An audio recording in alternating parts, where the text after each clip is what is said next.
As a finale to the Chris Chibnall era and a regeneration story for Jodie Whittaker, the power of the Doctor doesn't really work, and we'll get on to why. But that doesn't mean it's a bad episode overall. In fact, there's a lot to like about it, and it's probably the most fun I've had watching Doctor Who in quite a long time.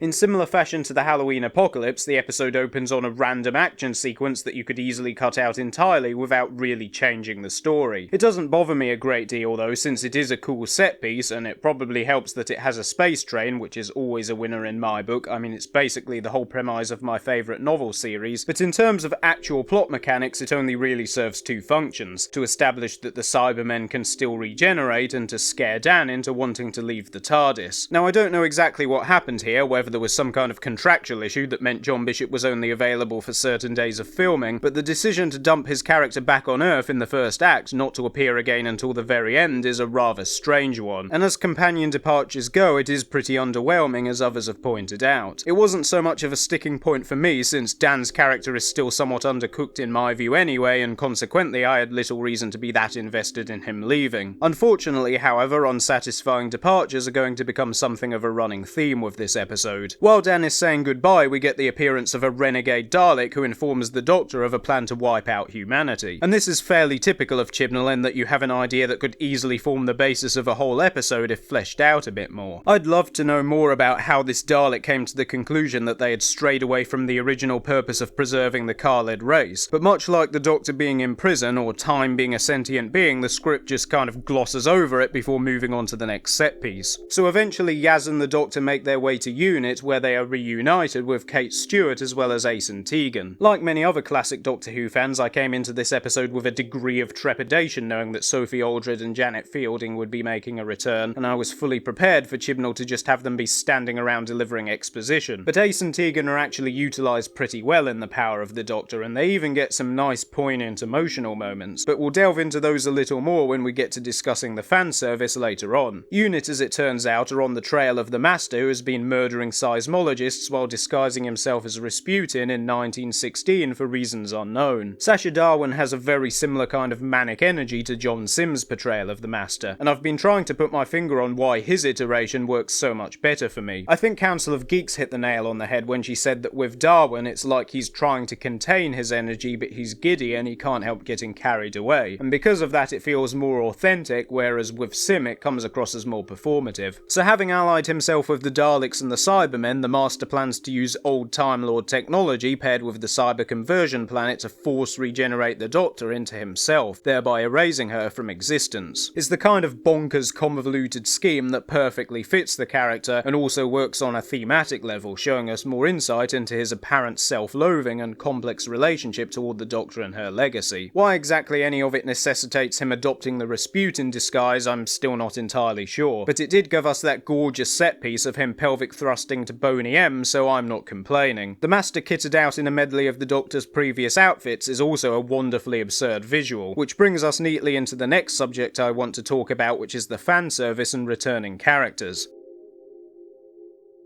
Now, regular viewers of this channel will know that I'm usually pretty lukewarm when it comes to overindulgence in fan service, because there's always the danger that it can feel like it's being used as a crutch, especially if it's done cheaply. Indeed, this was a recurring criticism I had of the later Moffat era. Having said that though, there is a difference between having the Doctor randomly spout a piece of dialogue from the classic series for literally no reason, and actually bringing back the original actors, pairing them with their respective classic Doctors, and delivering some genuinely powerful emotional drama that also ties into the overall theme of the episode. I think a lot of the reason why The Power of the Doctor's fan service works is that it fully commits to every second of it. Like, you'd have to be deeply cold and cynical not to at least crack a smile at seeing Ace with her baseball bat out again smacking bits out of Daleks, and then flirting with Graham for good measure. Oh yeah, Graham is in this. Yeah, if there's one drawback of having so many returning characters, it's that, like when Russell T Davies did it in The Stolen Earth Journey's End, a lot of them inevitably end up just being sidelined with not a whole lot to do. Vinder is probably the worst example of this. I think the story largely gets away with it though, since it's more about the thematic significance of them just being there as the extended fam. Another issue I have is that while the presence of Tegan and Ace does tie into the theme of closure, as neither of them really got a satisfying departure in the classic series, a point which other reviewers like Mr. Mr. TARDIS have talked about at length, they still take away screen time and serve as a distraction from Jodie Whittaker in what should really be a celebration of her time as the Doctor. It's almost as though Chibnall is aware of the 13th Doctor's poor reception and is deliberately playing down her departure, like, hey, we know this era of the show sucks, so let's not make a big deal out of it ending. I'm not expecting David Tennant era levels of fanfare, but I can't help but feel that for the many who were fans of Jodie Whittaker as the Doctor, seeing her be locked inside a Dalek case and then erased from existence for half the episode, then get hit by an energy beam and sit and eat an ice cream is a little underwhelming. But it's longtime companion Yaz who really gets the short straw. Many have fixated on the romantic subplot, and yes, the queer-baiting does suck, especially the fact that we didn't even get so much as an on-screen kiss. But then Thasmin was always going to be an anticlimax since it was a cheap attempt to appease fans and not a story Chibnall actually ever wanted to tell. Setting all of that aside though, series 12 and 13 did have this character arc of Yaz getting more and more deeply invested in the time-travelling lifestyle and going native, which made sense because she was introduced as a character who was never really satisfied with her home life and her job as a police officer. So with all of this in mind, I find it hard to accept that she would willfully leave the TARDIS lifestyle behind at the Doctor's request without putting up any sort of resistance. It just doesn't make sense and kind of undermines her development up until that point, especially because there's no real reason in-universe for her to leave. She could have easily just carried on with the next Doctor like so many others have. Speaking of the next Doctor,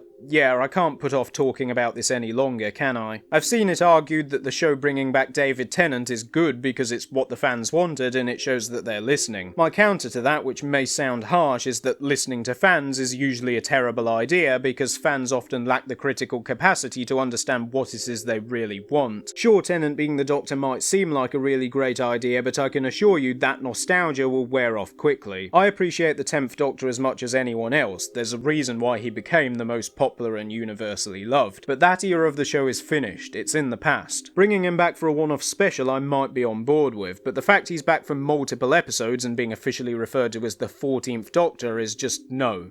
Just stop. Not only does it undermine his original departure, but it feels like Doctor Who is regressing. The unique format of the show means it has the ability to constantly refresh and renew itself. It's a large part of the reason why it has stuck around for so long, and it's utterly perplexing to me that we're in 2023 and Russell T Davies as the showrunner again with David Tennant as the Doctor. Now granted, RTD is a clever guy, and it's perhaps unfair to be passing judgment without having seen what he has in store for the 60th anniversary year, but nothing so far has given me much confidence. From the Doctor's outfit regenerating for no reason because something about drag even though the Master literally wears Jodie Whittaker's outfit in the same episode, to Tennant immediately uttering one of his catchphrases. Yeah, I'm morbidly curious to see what happens in these episodes, but honestly it's the least enthusiastic I've been about Doctor Who in a while. The Power of the Doctor is ultimately a difficult one to rate because it is a very enjoyable episode in that Chris Chibnall don't think about it too hard way. As a Centenary special and a celebration of Doctor Who, it works, but I'd rate it more highly if it wasn't also a regeneration story, as sadly when viewed through that lens, the lack of focus on the 13th Doctor and the anticlimactic departure of Yaz really lets it down. For any who may be curious, I recently wrote a fanfiction set around the events of this story, which I'll put a link to in the description. It's basically about the Doctor learning how Missy became corrupted and turned into Sasha Darwin's master, so do go and check that out if it interests you. I'm Midnight, and I travel in space and time. And trains.